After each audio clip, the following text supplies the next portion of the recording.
come and become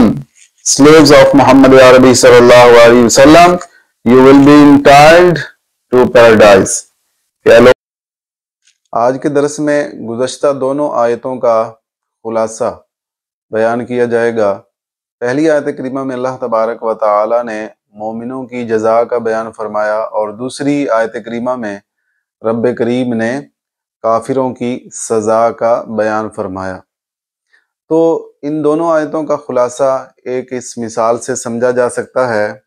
کہ جو شاخ جڑ سے وابستہ رہتی ہے وہ ہری بھری رہتی ہے، اس کو پھل بھی لگتے ہیں، پھول بھی لگتے ہیں، اور جو جڑ سے علیحدہ ہو جائے تو وہ تو نہ تو سرسبز رہتی ہے اور نہ اس کو پھل لگتے ہیں نہ پھول لگتے ہیں۔ اسی طرح جس جسم میں جان ہوتی ہے تو وہ گلنے سڑنے سے محفوظ رہتا ہے، اور اگر بیمار ہو بھی جائیں تو پھر دواؤں سے شفا کی امید ہوتی ہے، لیکن جس جسم سے جان ہی نکل جائے تو آپ اسے کوئی سی بھی دوا دے دیں اس کو شفا نہیں مل سکتی۔ تو جناب والا اسی طرح جو ملت ہے، جو مخلوق خدا ہے، یہ درخت ہے، اور حضور سید عالم صلی اللہ علیہ وسلم اصل اصول ہیں، اور نیک اعمال اس کی شاخیں ہیں، اور استغفار اس کے لیے شفا اور مقوی غذا ہے۔ اور جب بندہ دامن مصطفیٰ سے وابستہ ہو تو پھر ان شاخوں کو پھل بھی لگتے ہیں، پھول بھی لگتے ہیں۔ یا یوں سمجھ لیں کہ پوری انسانیت ایک جسم کی مانند ہے، اور اس کے روح رواں نبی کریم صلی اللہ تعالی علیہ وآلہ وسلم ہے۔ تو جس کا تعلق حضور جانے جانا کے ساتھ ہوگا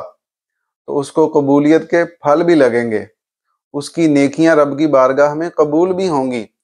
اور اس کا مال اس کو نفع بھی دے گا، یعنی اللہ کی بارگاہ میں قبول بھی ہوگا، اور اس کی نیکیوں پر اس کو ثواب بھی دیا جائے گا، کیونکہ اس کا جو تعلق ہے وہ شجر کے ساتھ ہے، اس کا جو تعلق ہے وہ روح کے ساتھ ہے۔ اور اس لیے تو اعلیٰ حضرت امام احمد رضا خان علیہ رحمت الرحمن نے فرمایا کہ وہ جو نہ تھے تو کچھ نہ تھا، وہ جو نہ ہوں تو کچھ نہ ہو، جان ہے وہ جہان کی، جان ہے تو جہان ہے، کہ اس تمام کائنات کی جان نبی کریم صلی اللہ تعالیٰ علیہ وسلم ہے۔ تو جس کا تعلق ان سے جڑا ہوا ہے تو اس کی نیکیاں رب کی بارگاہ میں قبول ہیں، چھوٹی سی چھوٹی بھی نیکی وہ کرے گا۔ یہاں تک کہ فرمایا گیا کہ اگر مسلمان کھجور کا ایک ٹکڑا بھی اخلاص کے ساتھ اللہ کی رضا کے لیے رب کی بارگاہ میں پیش کرے گا تو اللہ تبارک و تعالیٰ اس کو بھی اس کے لیے نجات کا ذریعہ بنا سکتا ہے۔ اور کافر اگرچہ 7 زمینوں کے برابر رب کی بارگاہ میں خیرات کر دے تو اس کا کوئی عمل اس کو فائدہ نہیں دے گا، کوئی خیرات اس کو نہیں بچا سکے گی۔ کیوں؟ کہ اس کا تعلق اس بے جان جسم کی طرح ہے جس کا تعلق اپنی روح سے ختم ہو چکا ہو، اس شاخ کی طرح ہے جس کا تعلق اپنی جڑ سے ختم ہو چکا ہو، کٹ چکا ہو، تو وہ نہ تو ہری بھری ہو سکتی ہے، ہو بھی تو کیسے، کیونکہ اس کا تعلق جڑ کے ساتھ نہیں ہے، اور وہ بے جان جسم ہے اور اس میں جان نہیں آ سکتی، آئے بھی تو کیسے، کیونکہ وہ روح سے لا تعلق ہو چکا ہے، اور روح رواں تو نبی کریم صلی اللہ تعالیٰ علیہ وآلہ وسلم ہے۔ تو بھائی یہ کافروں کی مثال ایسے ہے کہ جیسے زنگ آلود آئینہ، اس کو تو صاف کیا جا سکتا ہے، لیکن جو پتھر ہے اسے کبھی بھی آئینہ نہیں بنایا جا سکتا، اس کو رگڑ رگڑ کے آپ جتنا مرضی چمکا لیں لیکن وہ کبھی بھی آئینہ نہیں کہلا سکتا۔ آئینہ کب کہلائے گا؟ جب وہ اپنی حقیقت کی طرف لوٹ کر آئے گا، آئینے کے مادے کی طرف لوٹ کے آئے گا۔ تو اسی طرح کوئی بھی شخص ہے، کوئی بھی انسان کتنا ہی بڑا نیک کیوں نہ بن جائے، اچھے اعمال کیوں نہ کر لے، تو رب کی بارگاہ میں اس کی کوئی حیثیت نہیں، رب کی بارگاہ میں اس کی کوئی ویلیو نہیں۔ ویلیو کب بنے گی، حیثیت کب ملے گی؟ اجر کب ملے گا، ثواب کب ملے گا؟ جب امام الانبیاء صلی اللہ تعالی علیہ وسلم کے ساتھ رشتہ مضبوط ہو جائے گا، تعلق مضبوط ہو جائے گا، ان کے ساتھ رشتہ جڑ جائے گا، ان کی غلامی میں آ جائے گا، ان کے دامن کرم سے وابستہ ہو جائے گا، تو پھر اللہ ہر چھوٹی نیکی پر بھی اجر عطا فرمائے گا، بڑی نیکی پر بھی اجر عطا فرمائے گا۔ اور اگر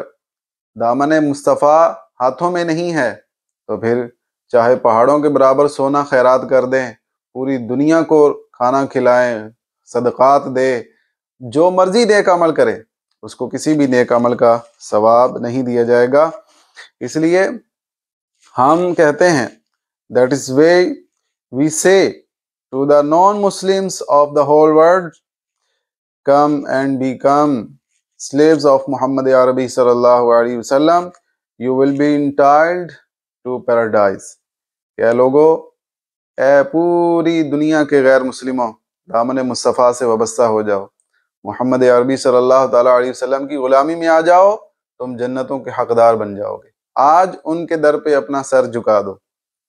اور اس لیے تو میرے امام نے فرمایا، آج لے ان کی پناہ، آج مدد مانگ ان سے، پھر نہ مانیں گے قیامت میں اگر مان گیا۔ اللہ ہمیں عمل کی توفیق عطا فرمائے۔ وآخر دعوایا ان الحمد للہ رب العالمین۔